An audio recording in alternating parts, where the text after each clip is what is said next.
बोली बोली बाबा केसरनाथ की बोली हो प्रिया बोलबो दहिया के प्रकाश चंद्रवंशी दुख होई को लेके चल जइहो प्रिया कान्हावा पकावर मान मोर बात नहीं घटी राउर पावर लेके चल जइहो प्रिया कान्हावा पकावर मान मोर बात नहीं घटी राउर पावर बोली हो प्रिया बोलबो दहिया के दुख होई को बोली हो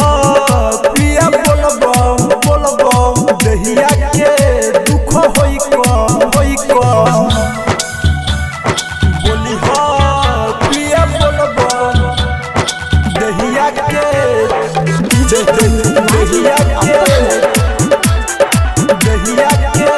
दुख होई को भांग धतूरा लेके बेल पतर जई हो पियावा हाथ में पहिला सोमारी के दी हो चढ़ाई जलावा के साथ भांग धतूरा लेके बेल पतर जई हो पियावा हाथ में पहिला सोमारी के दी हो चढ़ाई जलावा के साथ में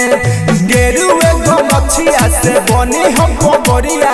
होते भोरे धइली हो देव भर के गोरिया गेरुए गमछिया से बनी हम गोरिया होते भोरे धइली हो देव भर के गोरिया बोली हो पिया बोलबो दहिया के दुख होई को बोली हो पिया बोलबो दहिया के दुख होई को बोली हो पिया बोलबो दहिया के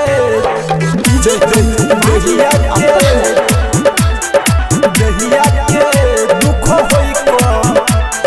भक्ति भजन में हो जई हम मगन बाबा के दिल में बसाई के मन में बाटे जवन तहारा मही हो जल चढ़ाई के भक्ति भजन में हो जई हम मगन बाबा के दिल में बसाई के मन में बाटे जवन तहारा मही हो जल चढ़ाई के राही तो सुमित कहे पर का सब प्यारी जात बावे देखो सब भोला के दुआरी